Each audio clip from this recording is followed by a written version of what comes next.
আধুনিকতার ছোঁয়ায় বিয়ে নিয়ে তরুণদের ভাবনায় রয়েছে নানান চিন্তা। একটা বড় অংশ মনে করেন ক্যারিয়ার বিনির্মাণে বিয়ে হতে পারে বড় প্রতিবন্ধকতা, কিন্তু এই প্রবণতার বিপরীতে দাঁড়িয়ে এবার এক সাহসী বার্তা দিলেন আরব বিশ্বের অন্যতম প্রভাবশালী ব্যক্তি, সংযুক্ত আরব আমিরাতের শিল্পপতি ও আল হাবতুর গ্রুপের চেয়ারম্যান খালাফ আল হাবতুর। পরামর্শ দিলেন দ্রুত বিয়ে সেরে ফেলার। সামাজিক যোগাযোগ মাধ্যম এক্স এর বরাতে খালিজ টাইমসের এ তথ্য প্রকাশ করে।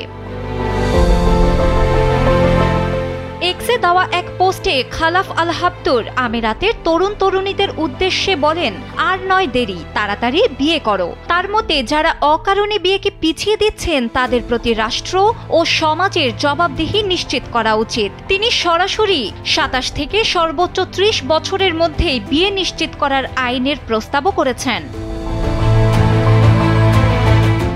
আল হাবতুরের এই আহ্বান একেবারে নিছক পারিবারিক চিন্তা নয়, এটি একটি জাতিগত ও জনসংখ্যাগত ভারসাম্য রক্ষার কৌশল। আমিরাতের বর্তমানে প্রায় ৮০% মানুষই অভিবাসী। স্থানীয় নাগরিকদের সংখ্যা নেমে এসেছে নাজুক পর্যায়ে। এমন অবস্থায় পরিবার গঠন না হলে ভবিষ্যৎ প্রজন্ম এবং রাষ্ট্রীয় কাঠামো হুমকির মুখে পড়বে বলে মনে করেন এই শিল্পপতি। তিনি বলেন, আমার কষ্ট হয় যখন দেখি অনেক তরুণ তরুণী ৩০ পার করেও অবিবাহিত। পরিবার ছাড়া সমাজ করে না, আর সমাজ না থাকলে একটি জাতি ধসে পড়ে। যারা আজ অবিবাহিত তারাই আগামী দিনের আমিরাত। তাদের জীবন স্থিতিশীল না হলে দেশের ভিত্তি নড়বড়ে হয়ে যাবে। বিয়েকে তিনি শুধু সামাজিক নিয়ম নয়, একটি জীবনের স্তম্ভ হিসেবে দেখছেন, যেখানে জড়িত আছে দায়বদ্ধতা, ভালোবাসা, ভবিষ্যৎ গঠন এবং জাতির ধারাবাহিকতা।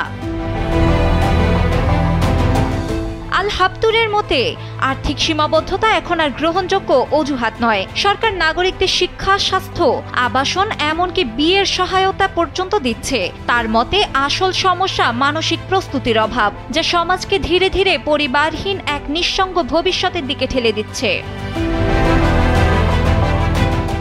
ইতোমধ্যেই তার এই বক্তব্য সামাজিক মাধ্যমে ব্যাপক আলোড়ন সৃষ্টি করেছে। কেউ বলছেন এ এক সাহসী দৃষ্টিভঙ্গি, আবার কেউ দেখছেন এতে ব্যক্তিগত স্বাধীনতায় হস্তক্ষেপের ইঙ্গিত হিসেবে। ডেস্ক রিপোর্ট, সময়ের আলো।